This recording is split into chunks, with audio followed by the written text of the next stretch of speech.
Hello students, मैं हर्षराज पीएसबीआई की तरफ से आप सभी के साइंस का टीचर स्वागत करता हूं आज के इस नए वीडियो में।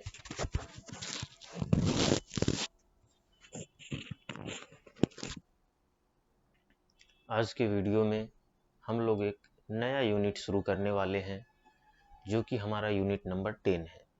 ठीक है, और इस यूनिट नंबर 10 में हम मेजरमेंट्स के बारे में पढ़ेंगे, यानी कि नापतोल या मापतोल के बारे में पढ़ेंगे। ठीक है, तो चलिए शुरू करते हैं।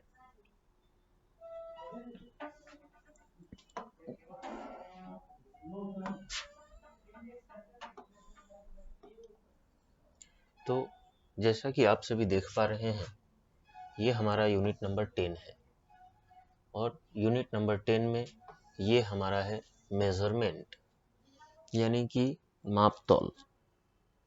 इस चैप्टर में हम लोग मापतोल के बारे में, मेजरमेंट के बारे में पढ़ने वाले हैं इस यूनिट में। ठीक है, और इस यूनिट में हमारा चैप्टर नंबर है 13, जो कि चैप्टर का नाम है द मेजरमेंट। यानी कि इस पूरे चैप्टर में, इस यूनिट के साथ साथ इस पूरे चैप्टर में भी हम लोग मेजरमेंट्स के बारे में ही पढ़ेंगे। आई बात समझ में? तो चलिए आगे देखते हैं। Generally we talk about time, length, weight and temperature.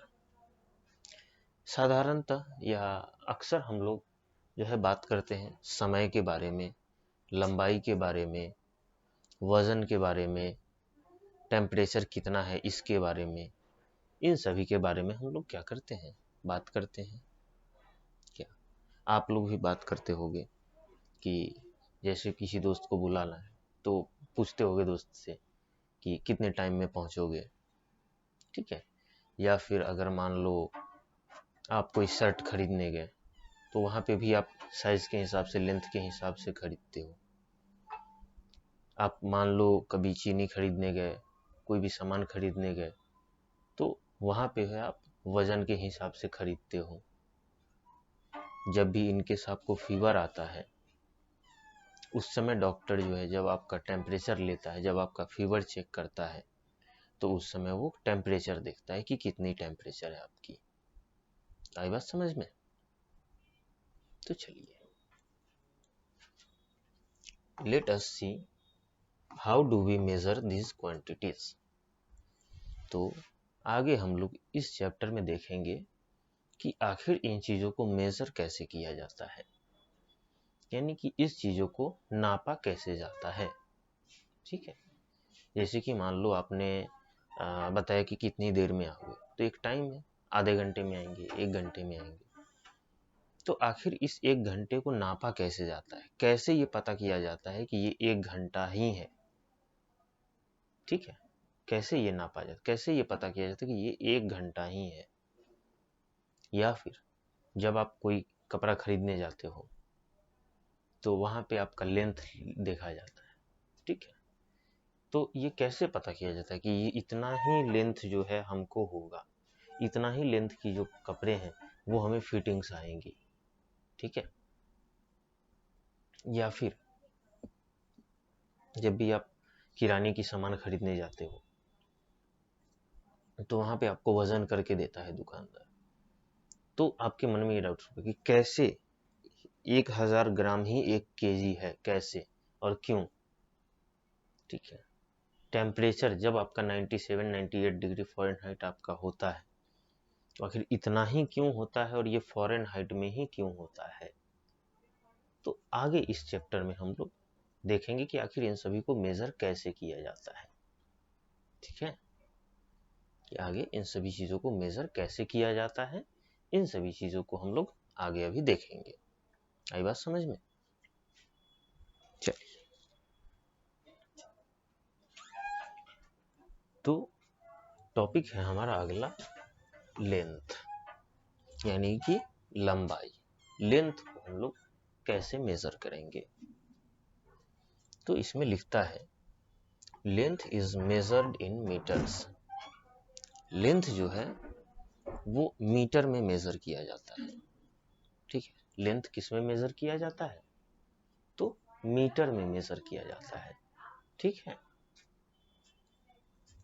The length of a straight line in your notebook is measured in centimetre and millimetre. और जो स्ट्रेट लाइन, जो सीधी रेखा आपके नोटबुक में होती है, जो आपके कॉपियों में होती है, कॉपी या किताब में होती है, उसको सेंटीमीटर या मिलीमीटर में नापा जाता है। ठीक है। किस में नापा जाता है? सेंटीमीटर या मिलीमीटर में। तो किसको नापा जाता है सेंटीमीटर या मिलीमीटर में? तो हमारी कॉपियां जो होती है, यानी कि जो भी मीटर से जो भी छोटी स्केल में आती है, मीटर से जो कोई भी छोटा होता है, उसे हम लोग सेंटीमीटर या मिलीमीटर में नापते हैं। अब आप कहोगे कि ये सेंटीमीटर क्या है और मिलीमीटर क्या है, तो इसको समझते हैं। तो मिलीमीटर जो है वो लेंथ का सबसे छोटी इकाई है। लेंथ की सबसे छोटी इकाई मिलीमीटर है। ठीक है। जब 100 मिलीमीटर मिलेगा, जब 100 मिलीमीटर एक साथ इकट्ठा होगा तो वो 1 सेंटीमीटर बनाएगा। ठीक है। और वही 1 सेंटीमीटर जो है, जब 100 सेंटीमीटर एक साथ मिलेंगे तो वो क्या बनाएंगे? 1 मीटर बनाएंगे। ठीक है। और फिर मीटर से भी आगे अगर बढ़ते हैं तो जब 1000 मीटर मिलेगा तो क्या बनाएगा? 1 किलोमीटर बनाएगा। जब 1000, जैसे 100 सेंटीमीटर मिलेंगे तो 1 मीटर बनेगा, और जब वो 1 मीटर जब 1000 बार मिलेगा, जैसे 1000 मीटर को एक साथ अगर इकट्ठा कर दे तो वो क्या हो जाएगा? 1 किलोमीटर हो जाएगा। कितना हो जाएगा? 1 किलोमीटर हो जाएगा। आई बात समझ में? चलिए, this length can be measured with the help of a ruler.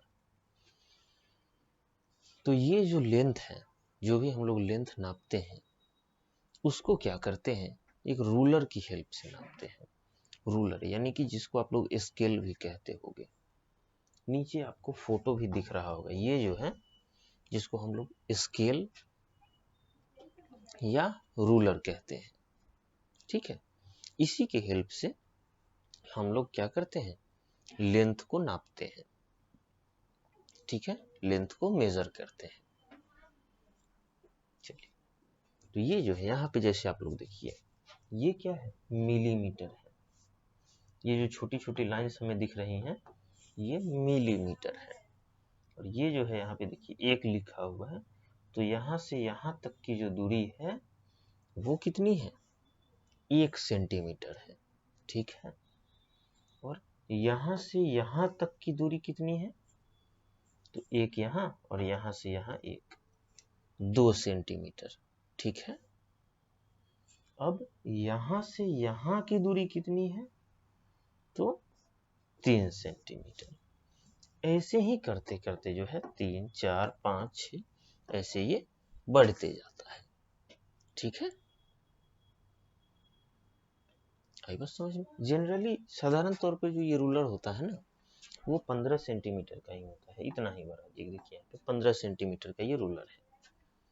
हाँ, जब हम लोग सीनियर क्लास में जाते हैं तो उस समय हम लोगों को ज़रूरत पड़ती है, और इससे भी ज़्यादा होता है। मैक्सिमम केस में 30 सेंटीमीटर का ही रूलर यूज़ होता है, क्योंकि सेंटीमीटर में अगर रूलर लेते हैं ना तो वो थोड़ा ज़्यादा बढ़ जाता है।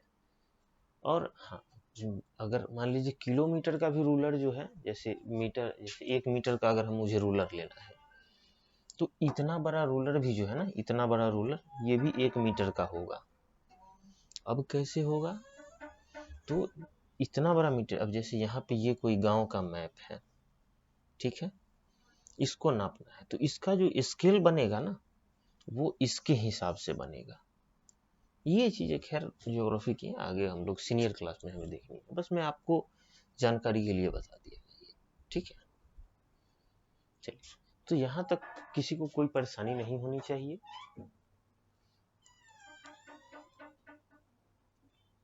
चलिए, तो अब हम लोग आगे देखते हैं।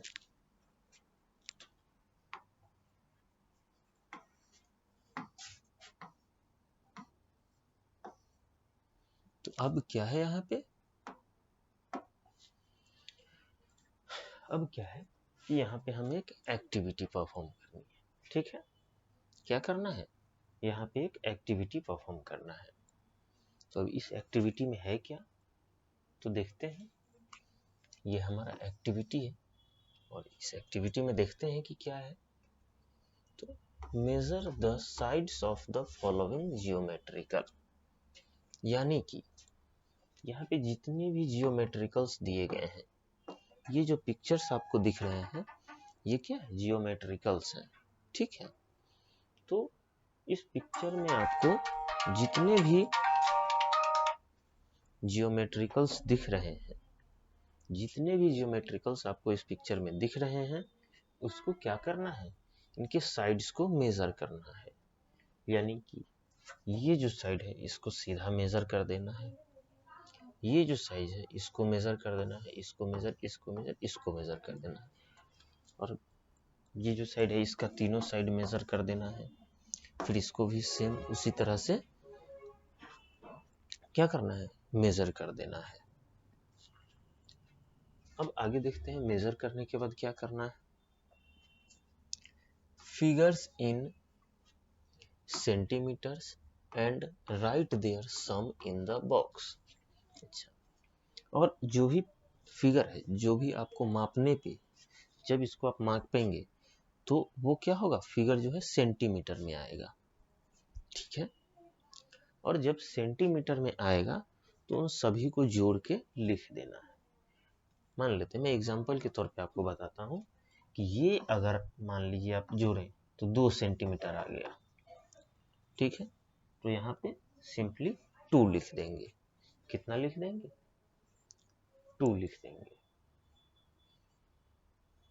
इसको अगर मान लीजिए ये 2 सेंटीमीटर आया, ये भी 2 सेंटीमीटर आया, ये भी 2 सेंटीमीटर आया, ये भी 2 सेंटीमीटर आया, तो अब इसको आप कैसे लिखेंगे, क्योंकि इसमें तो 4 साइड है। तो आप क्या करेंगे कि इसको भी जोड़ेंगे, 2 2 4 2 6 और 2 8, यानी कि चारों साइड को जोड़ देंगे। चारों साइड को क्या करेंगे, ऐड कर देंगे। तो ऐड करने के बाद हमारे पास कितना आएगा, तो 8 सेंटीमीटर। ठीक है, इसको हमने इसमें लिख दिया। अब अगला पिक्चर है हमारा, ट्रायंगल है एक, तो इसको मान लीजिए ये हो गया 3 सेंटीमीटर, ये भी 3 सेंटीमीटर, ये भी 3 सेंटीमीटर। ठीक है, तो इसमें क्या करेंगे, सेम इसी की तरह इस तीनों को जोड़ देंगे, 3 3 6 और 3 9, यानी कि टोटल हो गया हमारा 9 सेंटीमीटर। ठीक है, चलिए अब इसमें है क्या हमारा, इसको भी जोड़ेंगे, क्योंकि ये साइड और ये साइड सेम दिख रहा है, तो मान लेते हैं ये 1 सेंटीमीटर होगा। ये दोनों भी सेम दिख रहा है, सेम इसी की तरह, तो इसको भी मान लीजिए 1 सेंटीमीटर हो गया ये। ठीक है, 1 सेंटीमीटर हो गया। ये दोनों थोड़ा बड़ा दिख रहा है, तो इसको मान लेते हैं कि 2 सेंटीमीटर है। ठीक है, अब क्या करेंगे, अब फिर इन सभी को जोड़ देंगे, जैसे 1 2 3 4 5 2 7 1 8, 8 सेंटीमीटर। ठीक है, तो ऐसे करके जो है हम इसको कंप्लीट कर लेंगे। लेकिन ये जो भी चीजें मैंने इसमें आपको बताई है ना, ये सारी एग्जैक्ट फिगर नहीं है, एग्जैक्ट मैंने नाप के इसको नहीं बनाया, इसको आप लोग जब बनाओगे तो खुद से नाप के बनाओगे। ठीक है, क्योंकि मैंने एक आपको समझने के लिए ओवरव्यू आइडिया लगा के बताया कि इतना हो सकता है, लेकिन आपको क्या करना है, आपको रूलर से इसको नाप के फिर बनाना है। ऐसा नहीं कि जो मैंने लिखा उसी को कॉपी करके छाप देना है, ऐसा नहीं करना है। ठीक है, चलिए अब अगले क्लास में जो है हम लोग यहाँ से शुरुआत करेंगे। ठीक है, तो उम्मीद है मुझे कि आज का क्लास आपको पसंद आया होगा। फिर हम लोग अगले क्लास में एक नए वीडियो के साथ मिलते हैं। तब तक के लिए थैंक यू।